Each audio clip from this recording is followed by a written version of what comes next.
Welcome to UCF Knightline, your source for UCF sports and former player information.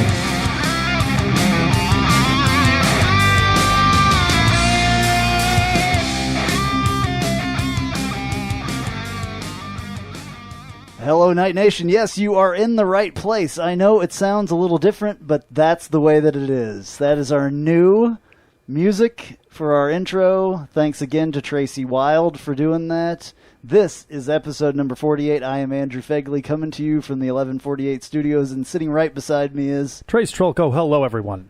How you doing, Trace? I'm doing pretty good. I am gonna too. take a little bit to get used to the new music, Yeah, but I like it. Well, I'll go into a little bit of the story with Cease that. and desist orders. Well, no, not a cease and desist order, but that was Kerncraft 400, which is the name of that song by Zombie Nation. Zombie Nation, yes. A lot of people call that song Zombie Nation, but Yeah. that's the name of the group, Zombie Nation. Anyway, they started claiming my stuff, claiming copyright on YouTube, and that does not allow me to make any money with the commercials that play during the video. So we can't have that because that is, the tiniest little bit of money. 37 cents. And, Yeah, but 37 cents after a while adds up. I know, just kidding. That is why it's unfortunate that they pick on a little group like us, but because we're only making 37 cents, and that's 30 seconds of the entire show. But whatever. I guess we got their attention.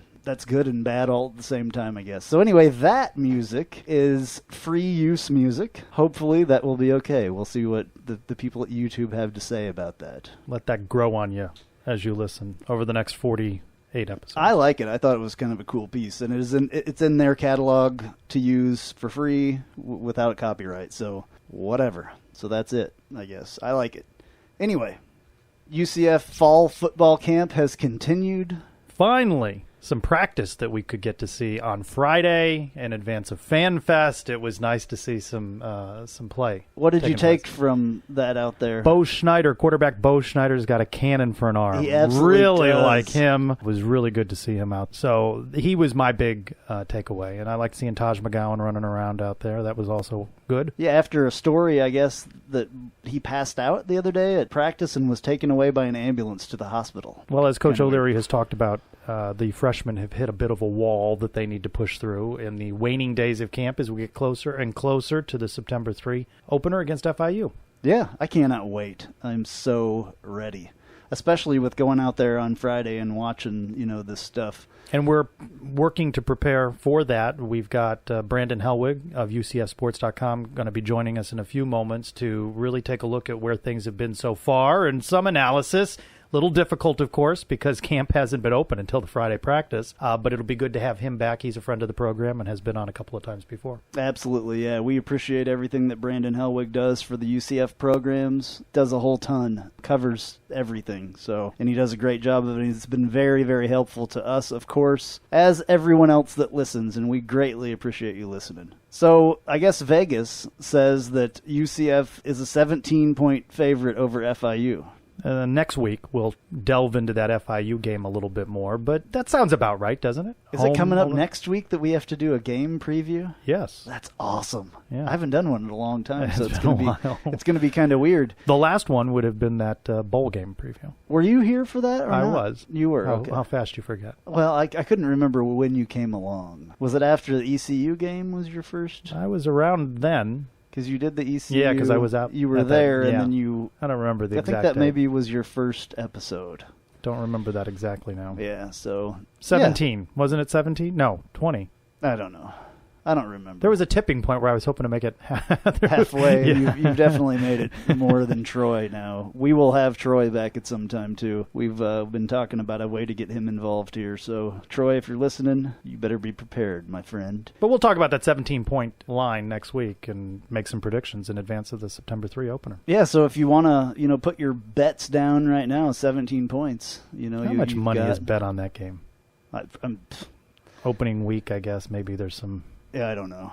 Action. It's fun to go to the... Have you been to Vegas? Yes, but not to a sports book or anything. Speaking of, if you want to go to Vegas, on our website is a little, we play this, Vegas little ad that I did. On our website, there's a little box that you can click on and get great hotel rates and everything else, shows, all that stuff in Vegas. It would really help us out if you did that. We make the tiniest bit of money on that. Now more, because we've changed the music. Well, it'll make us 39 cents if somebody buys something on there. When's the last time you were in Vegas? Last April. Yeah.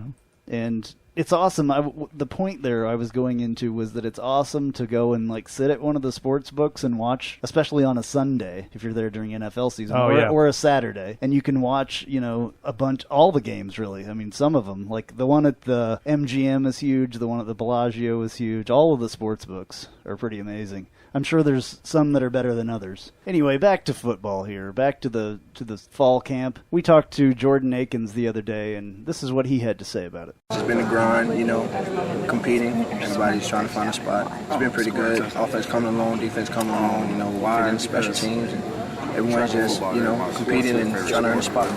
Andrew, at FanFest, we had an opportunity to talk to Coach Sean Beckton about how the wide receivers were coming along, and he's pumped about this core of wide receivers. I think that, as we'll talk a little bit more with Brandon Helwig coming up, is a position that fans maybe shouldn't be too worried about. He really believes that Justin Holman's going to get them the ball. And he seems to think that Nick Patty is going to do really well at wide receiver, too. And I like that he got a chuckle out of the fact that we brought up that this conversion of quarterbacks into wide receivers seems to be his thing. It's true, though. It is true. Look at how many, since he mentioned even people before Godfrey, Calabrese, and then one other guy before that. Yeah, there's been a history of that, yeah. I guess that's what he's going to be known for. So now, what I like to, and during practice, and there haven't been opportunities to go, but if you're in the area and you can, and there's an open practice, and that's not going to be the case this year, it is really great to be that close to the action. I love the way Coach O'Leary lit up freshman Tristan Payton. Yeah, sometimes he just barked. He got in his face. And then at FanFest, we had an opportunity. We asked him about that, and he got a bit of a chuckle out of that, too. He's coaching him up right there, that he didn't like that. Yeah. That he was just sort of standing there watching the ball when it got picked off, and he didn't like that at all. I like that O'Leary said that, if players don't have a bunch of heart, they're not going to be on his team. We talked a little bit about, he knew my old coach, and, talked a little bit about... From your playing days at the... University of Kansas. Yes. With Glenn Mason, and... Oh, my goodness. Who doesn't he know, though? I know. 47 years in coaching. Yeah. He knows everybody. So when you say Glenn Mason, oh, yeah. Yeah. Glenn Mason now is doing some AAC games, I believe. He did one last year, so we'll see. We also got a chance to talk to Shaquille Griffin, and here's what he had to say about how the fall practice is going. Coming together real smoothly right now. I feel like we still trying to get the freshmen more comfortable with the way we run things, and I feel like it's coming together real nice. And we're going to talk with Brandon Helwig in a few moments about the defensive side of the ball, and that's the one, really. I don't know that UCF's going to get a test against FIU, but that Stanford game comes around quick, and they're going to have to grow up real fast. I think that's the challenge this year going into the season, certainly. A little bit more concern for me than the wide receivers. Yeah, I think, it's definitely going to be a big deal when they get out there with Stanford. I think Stanford is really going to give them a hard time with those new defensive backs. It's going to be rough. Hopefully, they can maybe get torched a couple times in the first half or the first quarter or whatever, and then get their feet underneath them and understand the speed of what it's like. We were talking earlier about, when they play in scrimmages against themselves, against, UCF against UCF, it's not like when you play against a team that you've never played before. Well, that and those Power 5 teams, it's just they have a little bit more speed and, just another size. Step, and that's, But I think they can do it. We'll see what happens there. We'll talk a lot more about that game in the future. But I think now is a good time to talk to Brandon Helwig. All right, Night Nation, welcome back. Brandon Helwig, publisher of UCFsports.com. Brandon, how you doing? I'm doing fantastic. How are you fellas doing tonight? We're good. It's a good time. We're getting very close to football season starting. I'm excited. Are you excited? I'm getting excited. It seems like it's always a long ways away, but when you look at the calendar, it's just coming up really soon. And we start off with FIU at home. And that could be an interesting game. It's been a little bit different this year. Can you talk a little bit about how, there's been some closed practices. In fact, there's been no open practices from the spring. How has that changed the fans' view a little bit? Yeah, It is a little bit different. I mean, the fact is that closed practices are pretty much the norm. Mostly every school in the nation. It was pretty rare for UCF to have every practice open, which had been the case ever since George O'Leary took over in 2004, and even prior to that. I've been going to these practices for years. Pretty much most of them since the early 2000s. So when early August rolls around, you're going to be spending your afternoons at UCF. You need to stock up on bottled water, sunscreen, all that stuff. But we got the news, I guess, a few days before practice was to be open that pretty much every practice was going to be closed, and that included fans and media. It didn't really change anything for me being out there. I would go out to the beginning of practice, take some pictures. That's only during the individual drill portion at the beginning, about 15 minutes. At that point, you got to leave. So I would go hang out in the lobby of the Wayne Dent Sports Center, edit some photos, look at the message board, do whatever, and then, a couple hours later, the end of practice, come back out and, wait maybe to grab George O'Leary for an interview or one of the players. So it's a little bit different because it's tough, because what I really got the most out of it is, you never know what you're going to get interview-wise, day-to-day, year-to-year. Players graduate. Unfortunately, a lot of the great interviews, a lot of the great talkers graduated. There's not a whole lot of great interviews on this year's team, but what you always like to do is at least, have a sense of what's going on, do practice reports. I know UCF, never wanted a lot of details released, which was fine, and everyone always abided by that, media and fans alike. Don't want people talking about formations or, maybe being, no reporting on injuries until Coach O'Leary confirmed something himself. But, it was always good to relay, things that would happen on a day-to-day basis, who was looking good, who was maybe had a great catch out of their receiver, maybe who, had a great, nice interception, how the quarterbacks were looking, depth chart changes, things like that, who looked to be, moving up the depth chart, all that stuff. So as far as that goes, it's kind of a mystery of how everything has been going this preseason. We get the opportunity. We don't get to talk to George O'Leary every day because that's just kind of how he rolls. He doesn't like to talk, on consecutive days. So when they get him every 2 or 3 days for maybe 3 to 5 minutes, and you ask him questions, he might answer it candidly. He might kind of avoid the questions. So to get a true sense of how everything's going, it's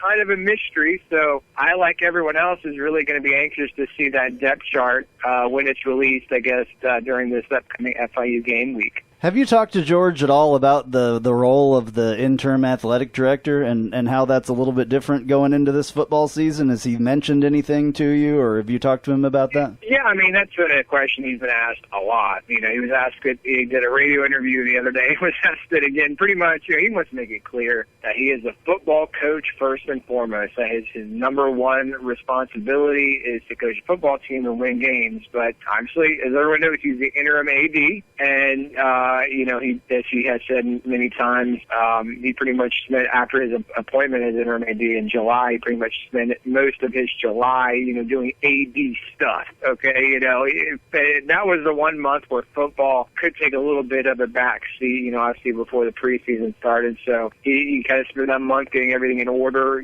hiring some people amongst his administrative team. One thing he did do is appoint Brad Strickland, who had been UCF CFO. He will still carry that same role, but he's also sort of the second in command, so to speak, to O'Leary. He's kind of the AD when maybe sometimes during this preseason and season when O'Leary, is occupied with football matters on road trips or whatever, he's kind of the second in command that can speak for him. And he also had to hire a few people to Todd Stansbury, when he left to go to Oregon State, took a few people with him. One of the people he took with him to Oregon State, Corvallis, was Zach Lassiter, who had been in the associate AD for external operations, but really one of Stansbury's first hires when he got here. He appointed John Kavadik, who's been a long-time football staff member of the UCF video director.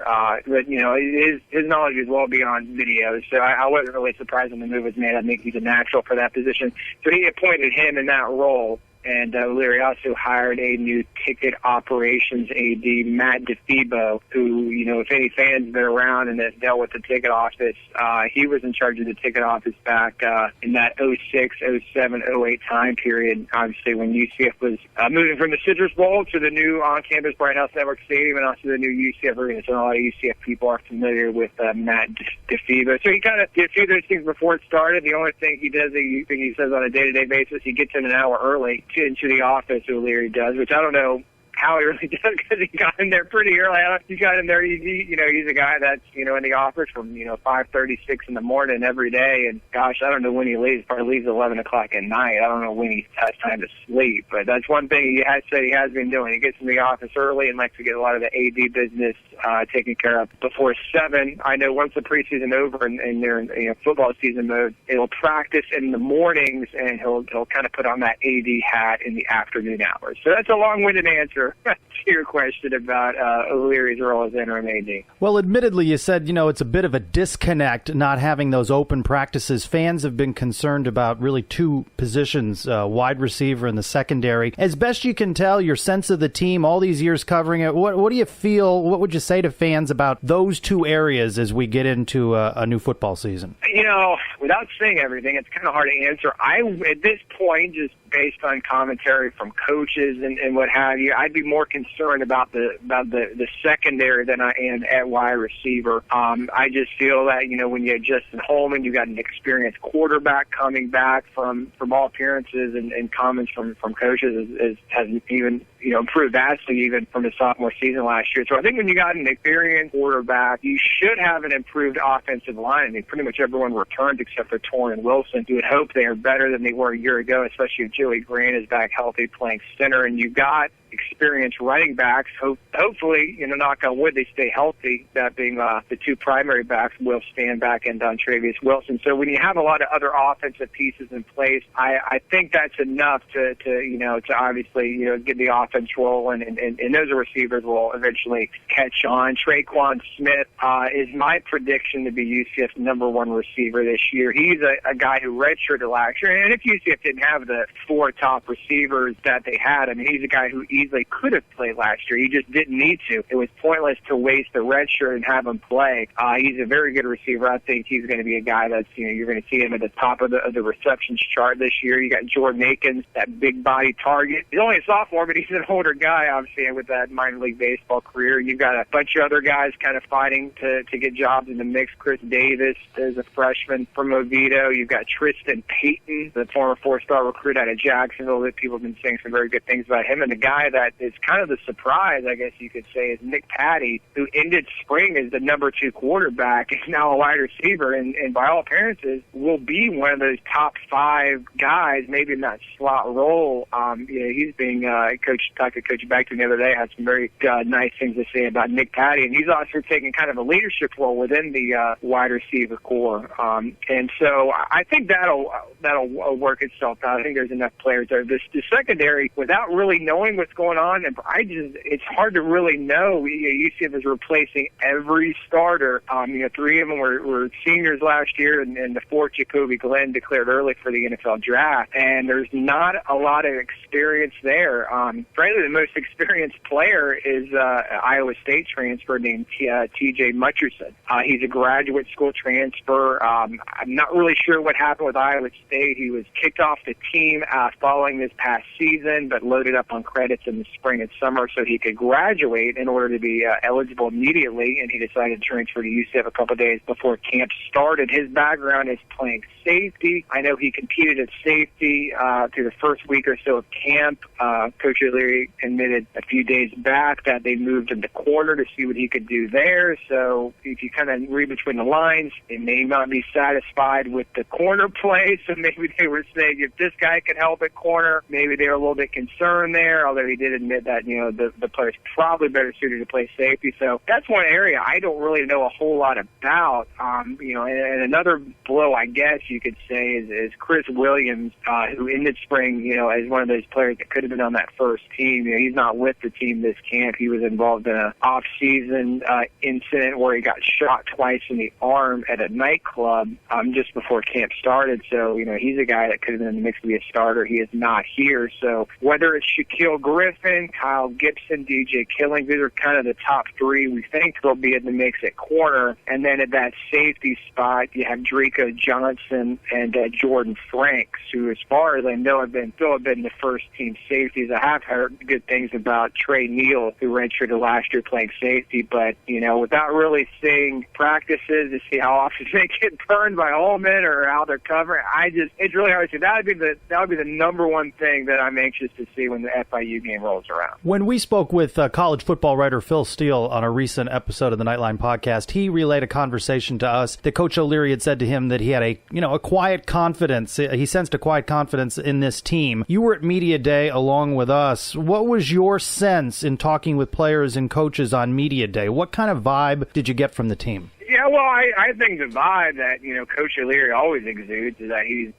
feels pretty confident in this team. It's just, how good is good enough, and is it a good team? Is it a great team? I guess that'll work itself out. I mean, without a doubt, I think UCF has the pieces in place to compete in that East Division. Are they good enough to win it? Can they go on the road and beat a Cincinnati, which is probably what it would take? Is this a team that can contend with Stanford in week 2? South Carolina has a lot of question marks. Can they go on the road and in hostile SEC territory and give them a game, potentially come away with a victory? I don't know. That's the one thing with when you have all these question marks, particularly in the secondary.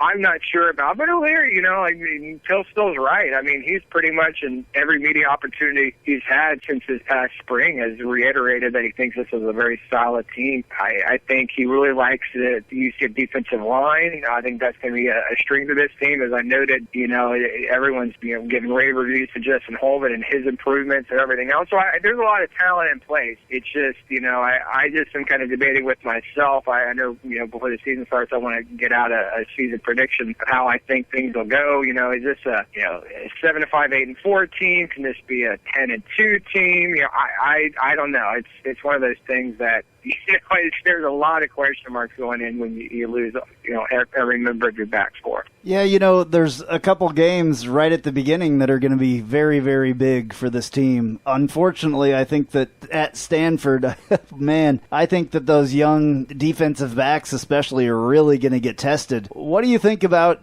starting off the season playing somebody like Stanford and then having to come back and play South Carolina? Yeah, well, I guess the positive thing is that they're not back-to-back weeks, although I think in a perfect world you'd like to maybe have a bye week after that Stanford game just because it's 10:30 and, it's obviously across the country, and when you're flying home, it's going to be, it's going to be a long flight back home. But you got Furman that next week, which I don't want to insult them by calling them a bye week, but hey, it's better that it's Furman and not South Carolina that next week. That's going to be that Stanford game, as you alluded to. They're a machine. They've been, they were a team that wasn't that long ago that they were kind of lumped in with the Washington States and the Purdue's and the Wake Forest, and those teams that are quote unquote Power 5 or BCS that certainly don't have the track record to deserve it in football. Don't get me wrong, Stanford's been an excellent all-sports athletic program for years in many other sports, but their football program, frankly, was not very good for a long time. But,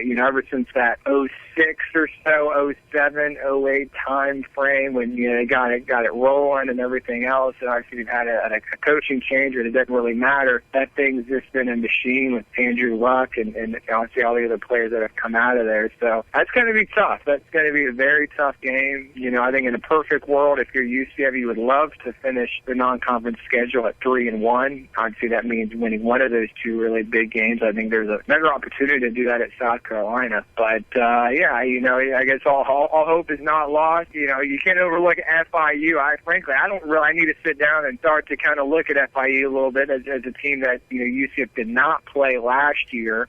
They would have, but that game is pushed back because of the whole Croke Park Classic over in Ireland and moving schedule around to accommodate that. So did not play them last year. Last time I remember seeing them, obviously, was that 2013 game down in Miami, and FIU was absolutely terrible, just horrible. There's that, that was not a Division 1A or an FBS worthy football team, at least that year. But I've heard they've made a lot of improvements since then, so I'm kind of anxious to see what kind of team they're going to bring into the Bright House coming up real soon. So would you think that the South Carolina would be the easier game to win and more of a chance, given our history, especially in the last couple of years with them, the last time? I would think there's more of a chance. South Carolina has a lot of question marks as well. They're replacing a lot of people, as well at key positions. So I would say if I had to put my deciding on one or the other, I would pick South Carolina as there's a better chance for a win. Although, never count out a Georgia O'Leary coach team. I mean, I think everyone learned that in the Fiesta Bowl, and pretty much everyone was thinking Baylor was going to name their squad. And don't get me wrong, UCF obviously had a great year, already beaten Louisville, had a lot of big wins and everything else. I won the conference, but to me, that's almost, not to take anything away from FIU, but that should be, the FIU game should be a game that UCF wins fairly easily. So in some respects, and this is really doesn't come off as this lane of FIU, but in some respects, that Stanford game will kind of be a season opener of sorts when you just talk about a team where you really want to see how UCF stacks up against a really good team. And maybe guys can get away with certain things against a team like FIU. You can't get away with a lot of things against Stanford. Coach O'Leary has indicated that he's been high on some of the freshmen. Who are you excited to see have an opportunity to get some playing time this coming season that's new to the program? There's, obviously, as I alluded to earlier, a wide receiver. I think just the way that the numbers are, at least two of them are going to be on that travel squad. It looks like Tristan Payton is sort of leading that pack as far as freshman wide receiver. So it seems like he's going to be a factor. They brought in a lot of DBs, a lot of freshman DBs, and really haven't heard a lot of buzz. Maybe I need to keep, ask different people, but I really haven't heard a whole lot. But, if they're looking for answers in that secondary, I mean, some of those guys could get a shot. Quentin Hampton is a guy that, early on in camp, I kind of heard his name dropped. He's a freshman middle linebacker. That starting linebacker depth chart, still not quite sure where that's going to stand, so I think he's got a chance to be in that 2 deep. The one name, which to me would be a shock that no one really expects it, but freshman offensive lineman Tyler, now I got to get his name right. I was calling him Houdanik. I think it's Houdanik. I got to look at I know Houdanik. Houdanik, yeah. We discussed that when he was on with us.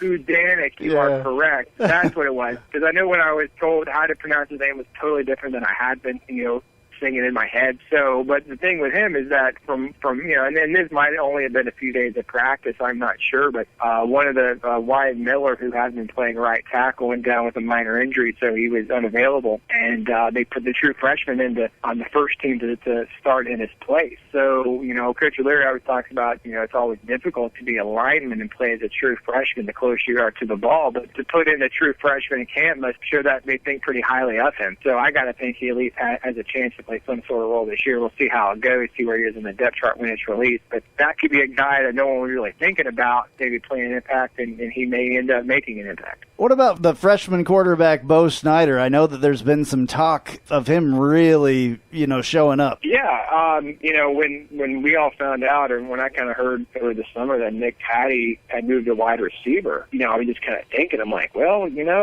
Tyler Harris, with all due respect, didn't really have the greatest spring. I mean, we were still allowed to go to the spring practices, so I was at every one of them, saw the, quarterback play, and Tyler Harris has kind of struggled since he enrolled at UCF a year ago this past spring, so he's been here more than a year. He's another one of those, promising high school quarterbacks, and pretty much every quarterback's the same way. They one of those shotgun spread offenses. They don't take snaps under center in high school, so that's not UCF's offense as a quarterback. So there's a lot of, things they got to work out, and, mechanic-wise, technique-wise, footwork-wise, and all that stuff. And it's just been kind of slow to come together for Tyler Harris. And so I was just kind of, thinking, if the hype is accurate about Bo Schneider, if he's as good as some people think he is, then that could be a legitimate competition. He could come in and beat out Harris to be that number 2 quarterback. Now, I don't think UCF has come out and said that. I tried to ask Coach O'Leary the other day and kind of said, hey, is Bo Schneider pushing Tyler for that backup job? And, he sort of avoided the question to say it, but did say that, Schneider's having a very good camp. But from all the chatter from people at practice and other players, it certainly seems like, he might be, he might really be,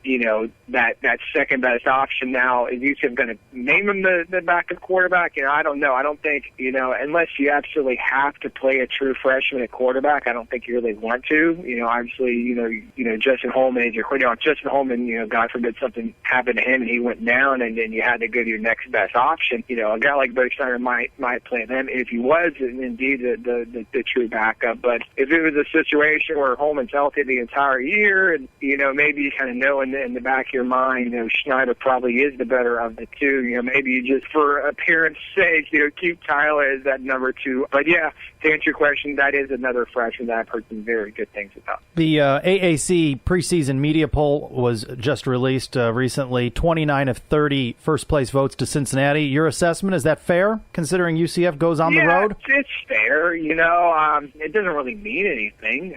When you look at UCF, 15-1 the last 2 years in the conference, back-to-back conference championships.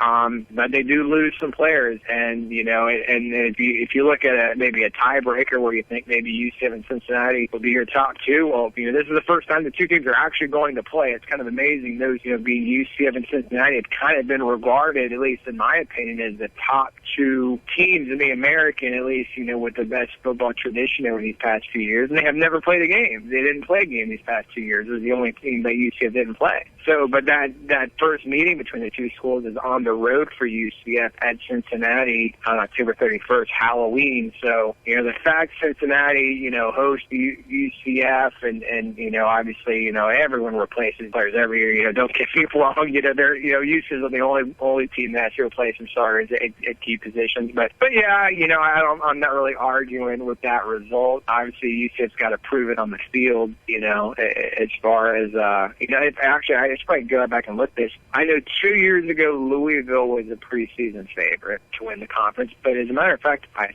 think maybe Cincinnati might have even been predicted to win the conference last year.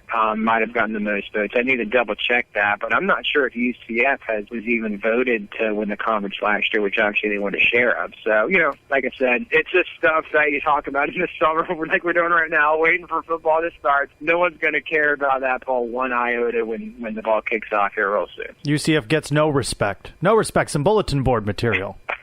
For you, you've covered the team for years. First trips this year for the team to Cincinnati, Stanford. What have been your favorite road trips? The game notwithstanding, just atmosphere, just being a part of the scene. I've been to a lot of places. I've been to pretty much every game since 2007. Now, I have missed a game or two. There's a few years I didn't miss any games. A couple years I missed one game. Last year, unfortunately, I could not get everything together to go to Ireland, so that is one game. It was the first game I had missed in a very long time, but did not go there. But I've been pretty much every conference game that UCF has played, and pretty much all these, big non-conference games. I guess, I'm maybe kind of strange about different places. I might like certain places that other people may make jokes about. For instance, I like the trips to East Carolina. UCF has obviously played them several times dating back to the Conference USA days. I always enjoy going to Greenville, North Carolina, which is about an hour and a half from Raleigh, and taking in that atmosphere. It's kind of a small town, and well, not a small town, but it's not in a big city. It's a college town, let's put it that way. It's like a Gainesville or a city like that. So you can kind of see the support they have for the school and then the atmosphere within the stadium. They got very good fan support. Kind of an underrated trip is UTEP. UCF played UTEP a couple times, Texas El Paso a couple times in Conference USA, and that's an interesting place because you're literally on the border with Juarez, Mexico. I mean, literally on the border. Depending on where you're sitting in that stadium, you can look over outside the stadium, and you literally see the fence between Mexico and El Paso, and you can literally throw a rock into Mexico from the Sun Bowl where UTEP plays. So that's an interesting part of the country. It's very scenic. From someone that's grew up in Florida, definitely a different environment than I was accustomed to being from Florida. So that was kind of a cool place to go a couple times. But those are two of them that kind of stick out to me as some of the more of the memorable places I guess I've been to multiple times with UCF. You've been covering the program for several years. You've probably been there longer than anybody currently with UCF athletics. I don't know. No, there's people that have been around longer than I have. How's the job changed? You still get excited about this? Fans would give anything to have the sort of access you have. Do you still get excited about it and like this time of year? Yeah, oh yeah. It's one of those things where, you start to get, I'm just kind of getting tired of this practice stuff. Honestly, I'm just going to get the games going. And I just like college football and just, obviously, following obviously what UCF does and just the game in itself. And every night of the week, you got Thursday games, Friday games, Saturday games. It's funny. I don't mind the, many of the fans like to freak out about Thursday games. Actually, I love them because obviously I'm gonna be obsessed with whatever game UCF is playing. But I like it when UCF plays on Thursday because that means I can watch other teams, on Friday and Saturday all day and kind of have a sense of what's going on. Because sometimes when UCF plays on middle of the day on Saturday, like I said, don't get me wrong, obviously my number one priority and focus is UCF, but I like watching other games and following other teams and watching other conference teams and seeing how they're doing and all that stuff. And then you don't have to worry about that if UCF's already played on Thursday. But yeah, it doesn't really get old, and I'm just getting anxious and getting excited for the season to get started. Okay, I got a couple more player questions for you. I know we've gone off of that a little bit and come back to it a couple times, but who do you think, number one, is going to be the player that we miss the most that is gone after last year? I'll say Clayton Geathers. He was,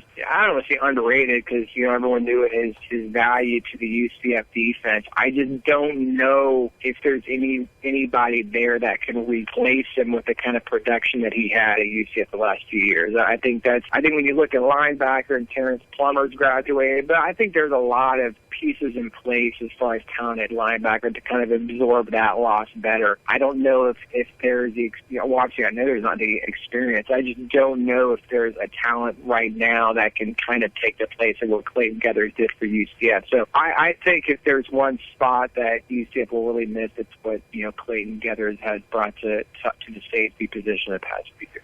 Okay, speaking of another player that we're going to miss that actually was supposed to be part of this team, Demetrius Anderson, how big of a loss is that on the defensive line? I guess if you were going to lose a player and maybe absorb it a little bit better than another position, it sounds like it is okay to lose a guy because UCF does have a lot of experience with that defensive line. Now, we'll see. I don't know if it's all preseason hype and weight room and all that stuff. Everyone out, of course, always has a great year in the weight room. But it seems like, from what I understand, that a guy like Jemias Pittman, who really didn't start, I think he started 2 games last year, but people, he's now a starter this year, and people just have been raving about the kind of camp he's had, saying he's a beast, he's unstoppable, he can't be blocked. He's just really improved that much from last season, with a year in the program, a year in the weight room, and people are saying similar things about Lance McDowell, who was a junior college player that came in last year and kind of came in with high hopes that you don't recruit junior college players to be backups. I mean, ideally you would recruit them to start.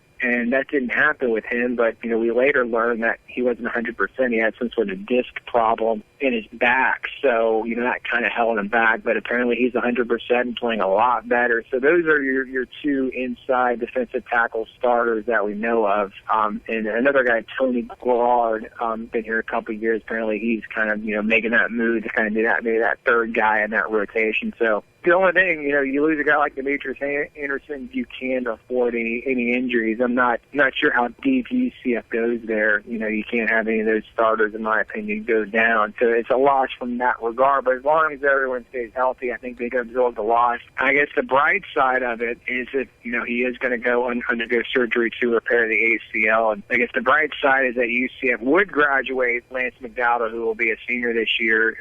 So that means if they do get another year of eligibility for Demetrius, he can come back and be plugged in as a starter next year when they would lose McDowell. One more question here that I have about a part of the football team that a lot of people don't think about until something goes wrong, the kickers. Unfortunately, they don't get nearly the credit that they deserve, but we're losing Sean Moffitt. You could depend on him to go out there and kick field goals most of the time. What do you know about this Donald Legatron DeLahey? What have you seen? Is it Delahey? You probably looked at I don't know. That's just more than I have. I was thinking it was Delahey.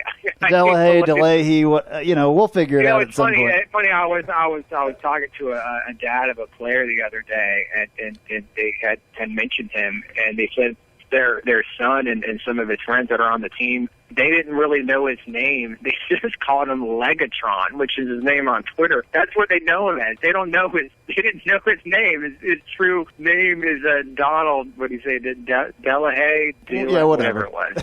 Whatever it was. They didn't know that name. Really sounds like I don't know it either. But we'll go with Legatron. Called him Legatron because he kind of created a name for himself over the last year on social media, doing vines and Twitter videos or whatever, doing trick shot field goals and long field goals and doing all this other kind of stuff that I think he got on SportsCenter doing something with some viral video that he put out. And so he kind of made a name for himself as far as that goes. UCF did, get him committed to be a walk-on, which I really need to ask about him. I'm curious if he does earn some sort of job, if he'll be put on scholarship. But yeah, he definitely has a very strong leg. Have seen a little bit of the kicking in pre-practice. We'll see how it works out. Now, if UCF wanted touchbacks every time on kickoffs, I have no doubt that he could do that every time. Leary does like the ball placed in the corners inside the 5. That's the best spot to mandate a return and try to tackle someone, before that 20-25 yard line. That's where he would prefer the ball be placed on kickoff. So I'm not really sure if he's got that accuracy part of it down. That's a little bit more difficult than just kicking it as far as you can.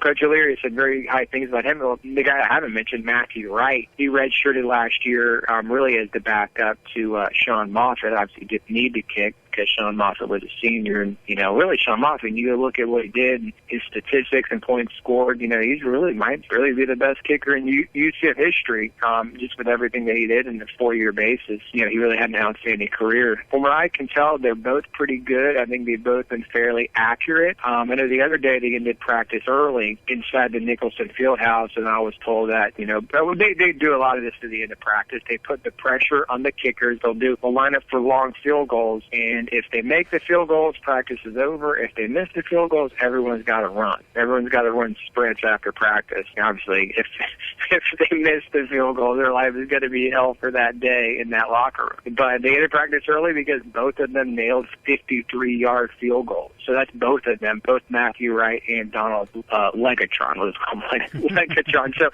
honestly, I've heard great things about both, and it'll be interesting to see how that trial works out. Does O'Leary try to give both an opportunity to kick at certain times?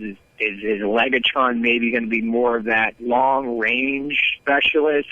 Some teams have guys that maybe kick field goals, within 35 yards. And they got guys that maybe they only bring out for 45, 50, 50-yard, field goals. Different guy for extra points, different guy for kickoffs. Obviously, UCF did that past few years. They had Sean Moffitt only did field goals and extra points, while Sean Galvin did kickoffs. So they could kind of juggle those duties. I'll be kind of curious to see how that kind of shakes out when the depth chart is released. You have to have a good kicker. If you don't have a good kicker, there's a lot of situations that you can't get yourself out of. If you got a serious long-range kicker, you got a guy that can consistently hit 50, 55-yard field goals, which, I don't know, we don't, it's kind of a lot to put on this guy's shoulders. We really haven't seen him, in a pressure situation. It's one thing to do it, people search his name on Twitter, they see him kicking 70-yard field goals, with one, just kind of throwing it down and kicking. That's a lot different than doing it when there's a lot of pressure and you're in a stadium, there's a lot of fans around. That's a little bit different. So, but let's just say if he is a guy that could, with pretty consistency, nail him from 50 plus, that is a tremendous weapon to have, and obviously can, as everyone knows, can make the difference in a close game. Absolutely, and we've seen it before, and we will see it again. A few years ago at Alabama, it was a kick that won a game that nobody thought we could win. Brandon, thank you so much. We enjoy it every time you're on here. You give us wonderful insight. We appreciate you coming on and talking to us. I always enjoy being here, guys. Thanks. So, you know what they say, what happens in Vegas stays in Vegas. We don't need to know about your fun-filled weekend in the City of Sin, but we hope you'll click the ad on our website. It's right there to the left, the one that screams you have to save up to 50% off your next trip to Vegas. Just click on the ad and we promise never to talk about what happened in Vegas. Hey, fans, this is Eric Cole. You're probably listening to the UCF Knightline podcast. Remember, fans, that'll move those chains. That's good enough for another UCF First Down. Looking forward to him saying a lot of that on September 3 and throughout the season. Many ways for you to get your UCF fix. Of course, you can follow the Knightline podcast on Facebook and Twitter, UCF_Knightline. And also the TV shows return. The UCF Sports Today with George O'Leary premieres Sunday during the season, beginning September 6th on My 65 at 1 o'clock. Re-airs in a bunch of different places. And then Inside UCF Football Sundays at 1:30. So back-to-back, and then they replay on Sun Sports. I like this in the UCF news release. I don't know if you caught this. The regional syndication will take place on Sun Sports with dates and times to be announced. Fans in the Pensacola region will be able to catch the show on Blab TV. Blab TV. Blab TV. That's interesting. B-L-A-B. Never heard of it before. TV. Never heard of that. But we have listeners in the Panhandle, so... We have listeners everywhere, and that Isn't it been great awesome. to hear from people in Birmingham, that gentleman in Birmingham, the guy in Atlanta, I mean, a bunch of different places. Somebody from Chicago sent you a message on Twitter recently. Bunch of different places. Yeah, Russia, Poland, the Russia. UK. Lots of listeners in the UK. I'm assuming that these people are maybe people that learned about UCF during the game last year in Ireland, possibly. That's been a year. Or maybe they're people that went to UCF, that follow us through this podcast somehow. I don't know, but I love it that I look on our stats and I see so many countries that listen. It's awesome. The 500th, now passed, but the 500th Twitter follower. Yeah, that was big. I need a lot more. We need a lot more. So follow us on Twitter, UCF_Knightline. Now time for some news and notes. Women's soccer, Friday versus Florida. They lost 2-0. On Sunday versus Jacksonville State, won 3-0. NFL news for the Knights. Terrence Plummer, 1 tackle. Brandon Marshall, 4 receptions for 62 yards. Camille Ishmael, 2 tackles. Brashad Perryman did not play. Latavius Murray, 4 carries for 20 yards and a touchdown. Clayton Geathers, 1 tackle and 4 assists. And Blake Bortles went 8 of 16 for 98 yards. Former UCF baseball standout Darnell Sweeney made his Major League debut Thursday with the Phillies. Sweeney had been with the Dodgers AAA affiliate in Oklahoma City before coming to Philadelphia in a trade for Chase Utley, big name. Sweeney is the first player recruited by UCF head coach Terry Rooney to make it to the show. UCF head coach Stephanie Nikitas announced the women's tennis schedule for the 2015-2016 campaign. The slate features 16 contests at the UCF Tennis Complex, the most since 1997. The fall season kicks off with the UCF Quad Tournament on September 18th through the 20th as Tulane, North Florida, and Mercer come to town. UCF volleyball team selected to repeat as AAC champions in the preseason poll. Junior outside hitters Kia Bright and Jayla Hervey earning unanimous preseason all-conference selections. UCF volleyball team wrapped up the preseason Friday with the final black and gold scrimmage at the venue. Believe it or not, UCF volleyball opens the 2015 season against Northern Colorado August 28th as part of the Holiday Inn Orlando East UCF Area Invitational at the venue. That's a long name for a tournament. The UCF men's soccer team tallied 3 goals in the first half on its way to a 3-0 shutout against Tampa, an exhibition game at the UCF Soccer Complex. Meantime, in the American preseason poll, UCF men's soccer was selected to finish 6th by the league's coaches. 3 teams received first-place nods, with UConn being tabbed as the preseason favorite, followed closely behind by Tulsa and USF. Boo. Meantime, newcomer Charlie Ramirez received acknowledgement by Top Drawer Soccer on its preseason freshman best team. I like how you had a novel there. There's a lot of information about soccer. I get 2 lines here to mention. Brandon Stokes rejoins UCF men's tennis staff as an assistant coach, where he will work under head coach Bobby Cashman. Stokes comes to UCF from the University of Texas, Rio Grande Valley, where he was the men's head coach. Former Knights guard Brandon Goodwin has announced that he will transfer to Florida Gulf Coast University. I will miss him. I really liked him. I will miss him too. I think UCF will miss him. Hate to see him go from the team, but wish him all the luck there.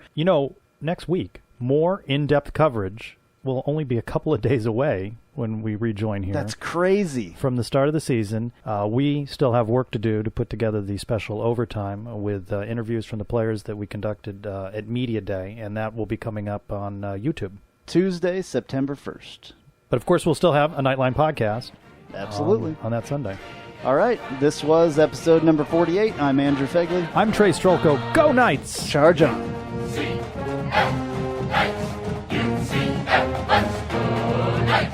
UCF, charge on to the field. With our spirits, we'll never yield. Black and gold charge right through the heart. Victory is our cry. B-S-E-T-O-R-Y. Tonight our Knights will shine.